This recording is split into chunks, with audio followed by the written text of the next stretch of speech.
Welcome to The Explainer. Today, we are diving deep into how to absolutely crush it at Model UN. We're going to talk about how to go from just another person in the room to the powerhouse delegate that everyone is listening to. So, how do you actually do that? Well, it all starts with a little shift in your mindset. See, you're not just there to show up and give a speech. Nope. You're there to lead, to influence, and to command respect from the second you walk through that door. This right here, this is the secret sauce. You have to stop thinking of yourself as a student playing a game. You are a diplomat, you're an ambassador, a leader, and you're there to represent an entire nation's interests. Once you make that mental switch, it changes your entire approach to everything. Okay, so let's build on that powerful idea, starting with the work you do way before you even set foot in the committee room. This is the foundation, the bedrock of all your confidence and authority. You know, your credibility as a delegate, it really begins with where you get your info. You got to separate the good stuff from the risky stuff. Stick to official, data-driven sites like these. And hey, here's a pro tip for you. When you're on the CIA World Factbook, don't just grab the GDP and run. Dig a little deeper. Go to the transnational issues section. That's where you find the real diplomatic gold, the friction points and the unique angles that are going to make your position totally stand out. Seriously, think of this checklist as your armor. You follow these steps, and your research will protect you during the debate. Once you've really thought about the toughest questions that could come your way, and you've studied how real diplomats carry themselves, you're not just going to be prepared. You're going to be formidable. All right, you've done your homework. Your foundation is solid. Now let's talk about making an impact from the very first moment you speak. That first impression, it can literally define your entire conference. Long before you say a single word, your presence is already talking. Being well-dressed, that shows you respect the forum. Confident posture, a voice that fills the room, and moving with a sense of purpose, these are the things that build up your authority before you've even started your speech. Your first minute is absolutely critical, and you have to use every single second. You start with a formal greeting, right? Then you hit them with a hook, something powerful that makes everyone lean in and really listen. And then you land the final punch, stating your country's position with absolute clarity and force. So at the end of the day, your opening isn't just a speech, it's a promise. It's a promise of the value, the ideas, and the leadership that you are bringing to the table. You want to leave them thinking, okay, I need to hear from that delegate again.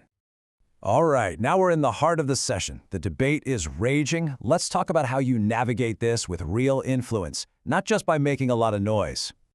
This quote just nails it. Anyone can get up there and attack another delegate's position. That's the easy way out. But the truly skilled diplomat, the one who stands out, they're the ones who build consensus, find that common ground, and actually empower other people. I mean, this comparison makes the choice pretty obvious, right? Bashing and attacking, that just creates enemies and leaves you isolated. But persuasion, built on logic, collaboration, and a genuine desire to find solutions, that builds allies and earns you respect. One path is about tearing down, the other is about building up. You want to be a builder.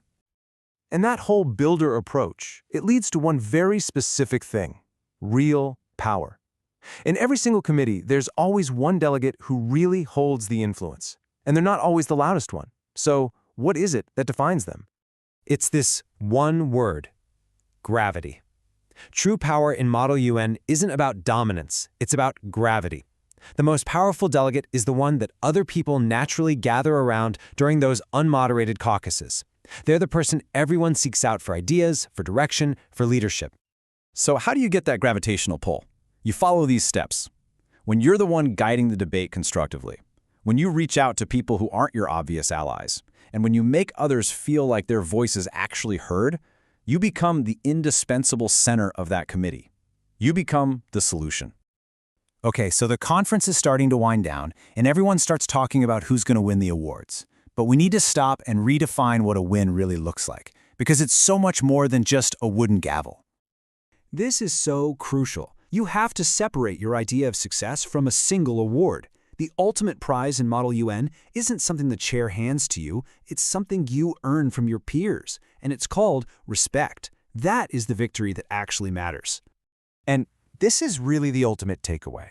The skills you're sharpening, like persuasion, collaboration, and leadership, and the reputation you build for being a respected, effective diplomat, those are the real prizes you take home.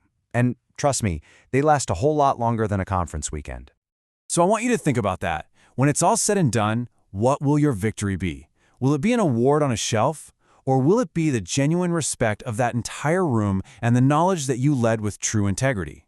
Because, defining your victory, that's the very first step to actually achieving it.